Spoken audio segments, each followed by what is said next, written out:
Hey there YouTube, Travis here. So, I'm making this video in full gear. This is clearly a voiceover because I can't speak through it, but I'm making an update video from the last one regarding the demo of my bathroom.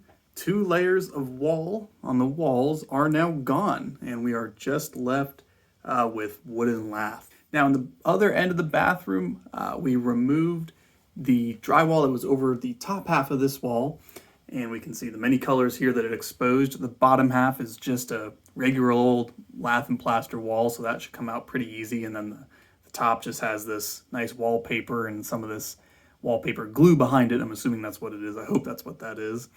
So all that wall is stripped off now, and looking behind the framing, something else that's kind of cool.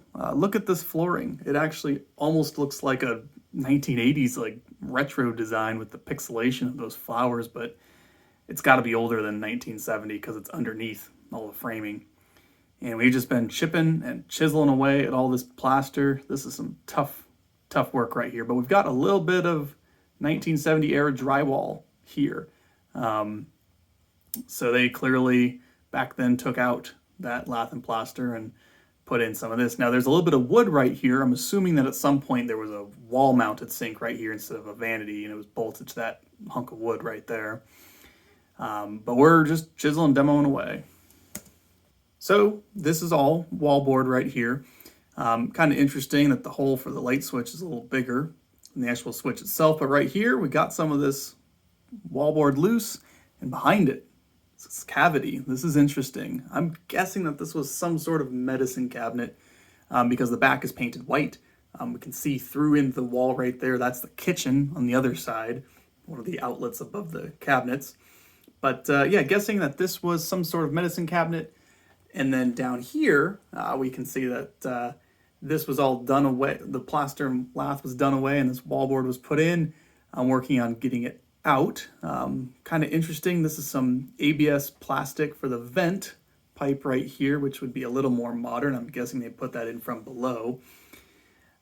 So all this is going to come out. I'm just working on chiseling it and breaking it away so that we can get it out of here. And we see a piece here, the United States Gypsum Company, below our medicine cabinet and below where the plumbing was. Right down here near the galvanized pipe for the water line, there was a big old rat that was down here. He's not here anymore. I got rid of him. But that was his nest we just saw.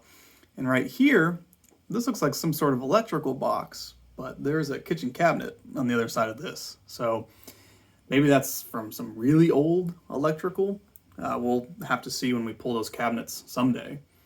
Kind of interesting looking at this ABS. It just goes into this threaded vent pipe here. It's probably not to code. I'm guessing they just finagled that in from the bottom, so there's no Fernco fitting or rubber fitting or anything there at all. This is a little more modern. I'm assuming they somehow wizarded this up here back in 2015 or so. Now I'm really curious to understand with this ceiling. This looks like wallboard. I'm hoping that there's not anything else above it and that we'll just be at the roof when we start working on this, but I'm not sure. I just really hope that there are not 2 more layers of ceiling up there. I really want to see what's causing this bow that's right above us. So we're going to start ripping this down. Again, I'm hoping for just 1 layer of ceiling.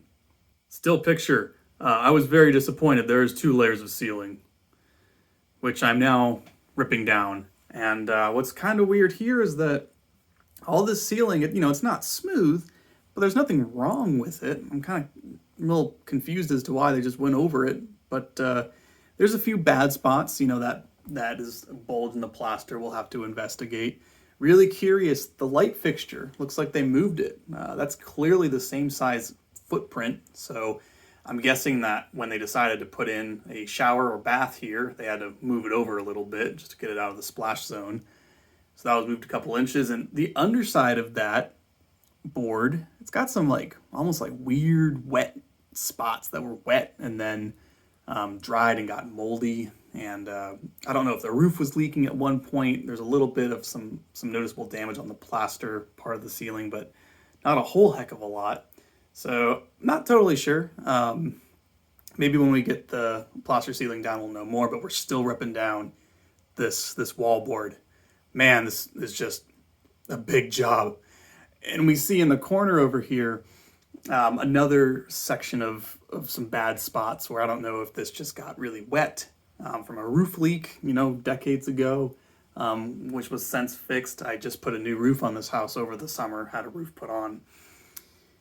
And with all the board gone, now we're working on the plaster, and boy, this is the grossest, worst. This is just terrible. I'm glad I'm fully in the Tyvek suit here. It's 110 years of dead insects, rat droppings, wildfire ash all raining down as I use the hammer and chisel and get this stuff down. This is where the water spot was in the corner, maybe not water spot, but the bulge. And what's really weird is we see our thin layer of plaster, but it looks like there's this clumpy blob of plaster in between that was up against the lath keys. I'm not sure what caused that. Again, just tons of junk raining down on me. Super, super gross. If you know what would cause the plaster to do that, drop a comment. I'm super curious. Pulling apart the wood that was next to these shelves in the back. So we move that.